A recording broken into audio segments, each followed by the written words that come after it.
Hello everyone, welcome back to Sarkari Naukri वाले बाबा। I am Dhananjay.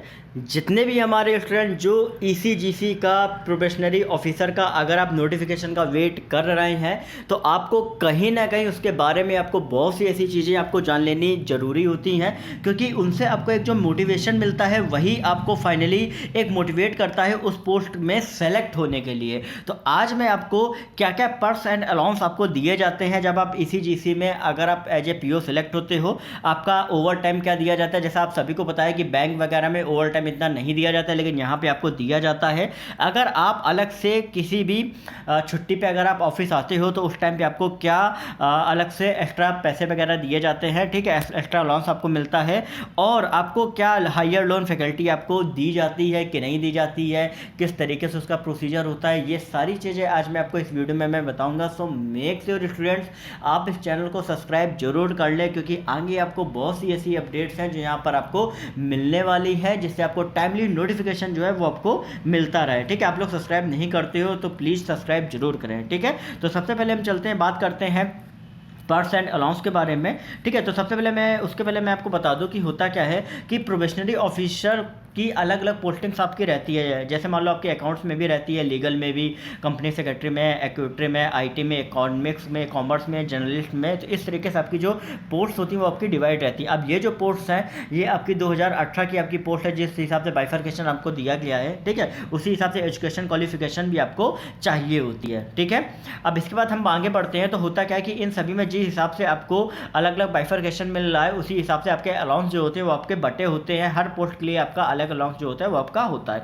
अगर हम बात करें पहली पोस्टिंग की, जब आपके एक ब्रांच वगैरह में अगर आपकी पोस्टिंग होती है, ठीक है, तो वहां पर आपको क्या क्या अलाउंस दिए जाते हैं। सबसे पहले जान लीजिए कि बेसिक जो है वो आपका 17,240 रुपये रहता है। अभी जो भी आपका पे फिक्सेशन आपका हुआ है, जिसके कारण से आपके जो ये जो बेसिक है वो आपका बढ़ा है। ठीक है, वो अभी क्या है करंट में कितना बढ़ा है मुझे नहीं पता, बट लेकिन अभी तक बेसिक आपका 17,240 रुपये आपका होता था।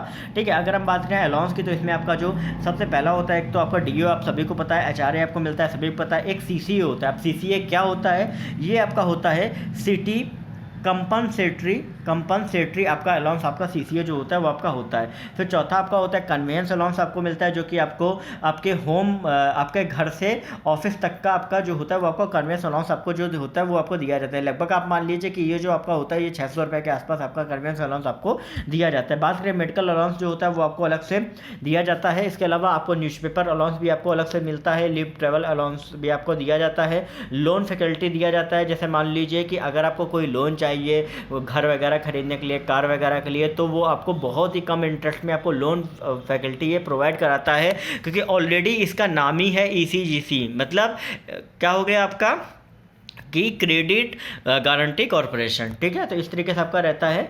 अब इसके बाद क्या है, नवा आपका होता है हायर एजुकेशन लोन। मान लो आपको जो आपके बच्चे वगैरह अगर उनके लिए आपको कोई लोन चाहिए तो वो भी आपको इजीली आपको मिल जाता है बहुत ही कम इंटरेस्ट पे। फिर आपको इसमें क्या रहता है, ये तो आपको सभी पता है कि मील कूपन आपको मिलते हैं। जैसे मान लो कि कोई ऐसे सेटॉक्स वगैरह में उसमें क्या होता है कि आप मील वगैरह के भी आपको अलग से दिए जाते हैं, वो भी आप अलग से खर्च कर सकते हो। ठीक है, इसके बाद अगर हम बात करें जब आपकी पोस्टिंग जो होती है वो एज ए मार्केटिंग पोस्टिंग अगर आपकी रहती है तो उसमें आपको कौन से अलग से एक्स्ट्रा अलाउंस जो होते हैं वो आपको दिए जाते हैं कंपैरिजन टू ब्रांच पोस्टिंग। तो यहाँ पे आपका जो स्टार्टिंग में आपको दिख रहे होंगे वो आपको सारे सेम होते हैं 9 नंबर तक। 9 नंबर के बाद आपका डिफरेंस आता है कि मोबाइल में आपको एक पोस्टपेड आपको अलग से दिया जाता है, जो कि आपका 1100 रुपये तक का आपका अलाउंस जो होता है वो आपको रहता है। साथ ही साथ आपको हर 2 से 3 साल में आपको क्या होता है कि एक अलग से मोबाइल का भी एक अलग से आपको दिया जाता है कि इतने तक आप मोबाइल जो है वो आप बाई कर सकते हो। ठीक है, 2 से 3 साल में आपको ये अलग से अलाउंस दिया जाता है। फिर आपका पेट्रोल मोबाइल पोस्टपेड बिल का आपका हर महीने का 1100 रहता है। ठीक है, पेट्रोल का जो होता है वो आपको अलग से दिया जाता है जब आप बाहर कहीं जाते हो। ठीक है, जो कि आपका लगभग 5,000 तक वेरी करता है। ठीक है, अभी बाद मील कूपन आपको अलग से दिया जाता है, तो मैंने ऑलरेडी बता दिया। ये सारे अलाउंस जो होते हैं वो आपको अलग से मिलते हैं जब आप एज ए मार्केटिंग में आपकी पोस्टिंग रहती है। अब यहाँ पे अगर मैं बता दूँ कि बहुत से ऐसे इंप्लॉय जो होते हैं जो कहते हैं अरे यार ओवर टाइम मैं बहुत काम करता हूँ लेकिन मुझे ओवर टाइम नहीं मिलता, तो यहाँ पे जो आपका ओवर टाइम होता है वो आपका फिक्स रहता है 250 रुपये पर घंटे के हिसाब से आपका जो यहाँ पे ओवर टाइम होता है वो आपको मिलता है। और ऐसा नहीं कि नहीं, हाँ यहाँ पर वाकई में आपको ओवर टाइम दिया जाता है अगर आप ऑफिस आवर्स के बाद भी काम करते हो। ठीक है, अब यहाँ पे बात करें कि ड्यूटी ऑनली, मान लीजिए होता है क्या है कि कभी ज़्यादा सैटरडे संडे में अगर मान लीजिए कि किसी दिन बुला लिया गया, तो उसमें क्या होता है कि टोटल आपका इसमें अलग से जो अलाउंस होता है वो 750 रुपये आपको अलाउंस जो होता है वो आपको अलग से दिया जाता है।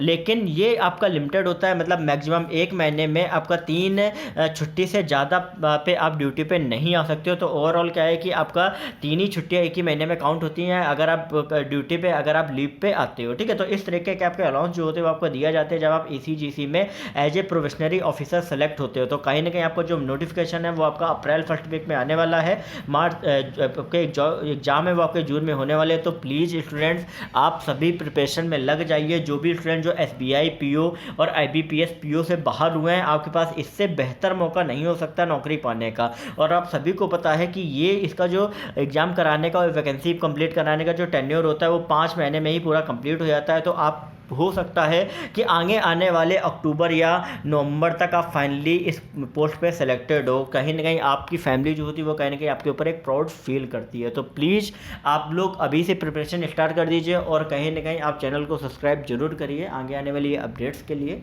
ओके।